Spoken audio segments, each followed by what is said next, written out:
नमस्कार दोस्तों, स्वागत है आपका आपके अपने YouTube चैनल पर। तो दोस्तों, आरपीएससी सेकंड ग्रेड भर्ती 2026 को लेकर आप सबके लिए इस समय की बहुत बड़ी अपडेट है। जी हाँ दोस्तों, आरपीएससी सेकंड ग्रेड भर्ती में जब से पद बढ़े हैं तब से विवाद इसमें यहाँ पर थमने का नाम नहीं ले रहा है। लगातार दोस्तों फॉर्म रीओपन की मांग छात्रों के द्वारा की जा रही है और साथ में ही पद बढ़ोतरी की भी छात्र लगातार मांग कर, माफ कीजिएगा, एग्जाम डेट को आगे बढ़ाने की भी बात की जा रही है।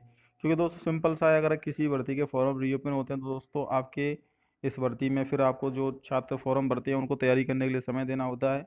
और आज अपडेट भी आई है दोस्तों, यहाँ पर आप देख भी सकते हो। फॉर्म रीओपन नहीं तो 1 लाख बीएड डिग्रीधारियों को होगा नुकसान।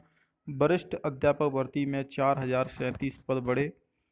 अब 1 साल तक नई भर्ती होने के आसार। जी हाँ दोस्तों, अगर ये भर्ती होती तो इसके अलावा आप 2 साल तक भूल जाइए कि कोई भर्ती आएगी। जबकि हर साल लगभग 1 लाख से ज़्यादा छात्र बीएड करते हैं, तो 1 लाख बीएड डिग्रीधारियों को नुकसान होगा। 100% पद बढ़ाने का नियम बाद में आया है। और इस बारे में राजस्थान बेरोजगार यूनियन के अध्यक्ष हनुमान किसान का कहना है कि आरपीएससी ने 17 जुलाई 2025 को वरिष्ठ अध्यापक भर्ती का नोटिफिकेशन जारी किया था। इसके 4 दिन बाद 21 जुलाई को सरकार ने नीतियों में पद बढ़ाने की सीमा 50% से बढ़ाकर 100% कर दी थी। यानी कि 100% पद बढ़ाने पर भी आवेदन रीओपन नहीं होंगे। लेकिन यह नियम आने से पहले वरिष्ठ अध्यापक भर्ती का नोटिफिकेशन आ गया था, तो इस भर्ती में आप जो नया नियम है उसको लागू नहीं कर सकते हो। तो ऐसे में फॉर्म रीओपन करना, और साथ में अगर फॉर्म रीओपन होते तो दोस्तों डेट भी बढ़ेगी। पहले 50% पद पर फॉर्म रीओपन का नियम था, लेकिन बाद में अब इसको 100% पर कर दिया था कि अगर 100% भी पद बढ़ते हैं तो फॉर्म रीओपन नहीं किए जाएंगे। लेकिन ये भर्ती पुराने नियमों के अनुसार आयोजित करवाई जा रही है। तो ऐसे में इस भर्ती के फॉर्म रीओपन करने की मांग कर रहे हैं। 10 विषयों के लिए पेपर होगा। इस भर्ती के लिए 12,64,000 अभ्यर्थियों ने फॉर्म भर रखा है। लेकिन पिछले साल बीएड के प्रथम वर्ष में थे और अब उन्होंने बीएड सेकेंड ईयर का परीक्षा दी है और उनकी बीएड पूरी हो गई है, तो वो छात्र इसमें लगभग 1 लाख ऐसे स्टूडेंट है, उनको नुकसान होगा। और 2 साल तक फिर कोई भर्ती नहीं आने वाली है सेकंड ग्रेड की। जी हाँ दोस्तों, 2 साल तक, क्योंकि 1 साल तो इस भर्ती को ही पूरा होने में लग जाएगा। तो आप भूल जाइए कि 2 साल तक कोई भर्ती आएगी। देखिए, पद बढ़ने के बाद सभी छात्रों को फायदा तो जरूर होगा। हिंदी के जो पहले 1052 थे अब 1865 हो चुके हैं। अंग्रेजी में 1300 पद थे, अब 2000 हो चुके हैं। संस्कृत में 940 थे, 1300 हो चुके हैं। गणित और विज्ञान में 1300 पद थे, 1400, 2100 और 2200 हो चुके हैं। एसएसटी में लगभग दुगने पद कर दिए गए हैं। तो पद बढ़ने से छात्रों को फायदा तो होगा, लेकिन जो नए विद्यार्थी जो फॉर्म भरने से वंचित रह गए थे, या फिर दोस्तों अब भर्ती आएगी तो बहुत कम पदों पर आएगी, और कब तक आएगी कोई पता नहीं है, तो ऐसे वो छात्र यहाँ पर मांग कर रहे हैं कि हमको भी मौका दिया जाना चाहिए। 1 लाख के करीब छात्र हैं।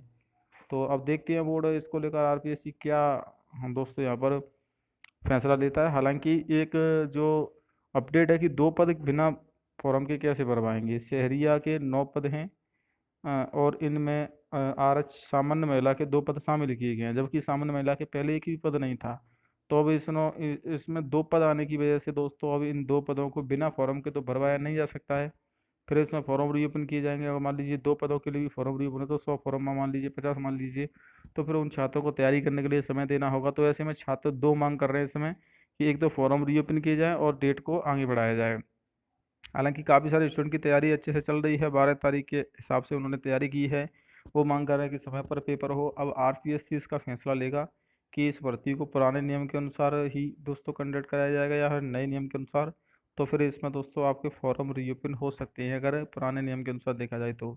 बाकी अगर नया नियम लागू इस भर्ती में कर दिया जाता है, जो कि ये भर्ती पुराने नियमों के अनुसार नोटिफिकेशन आया था, तो फिर इस भर्ती में आपके पद बढ़ने की जो आपकी एग्जाम डेट है या फिर आपकी फॉर्म रीओपन की संभावना कम हो जाएगी। तो देखिए, group A, group B, group C, total 10 विषयों के लिए पेपर का आयोजन होगा। 12,64,000 छात्रों ने फॉर्म भरा है। तो दोस्तों आप तो तैयारी करते रहें, अगर डेट बढ़ेगी तो आपको तैयारी करने के लिए और मौका मिलेगा। बाकी अगर डेट नहीं बढ़ती है तो समय पर पेपर होगा, तो आप अपनी 12 जुलाई के हिसाब से तैयारी करें। देखिए, अभी डेट बढ़ने को लेकर कोई अपडेट नहीं है। फॉर्म रीओपन होंगे तभी डेट बढ़ेगी। अगर डेट बढ़ भी जाती है तो फिर आपको तैयारी करने के लिए समय मिल जाएगा। तो आप ये ना सोचें कि मैं तैयारी नहीं करूंगा। लेकिन इतना जरूर है कि ये भर्ती आने के बाद 1 साल या 2 साल तक आपको भर्ती नहीं देखने को मिलेगी। जय हिंद, वंदे मातरम।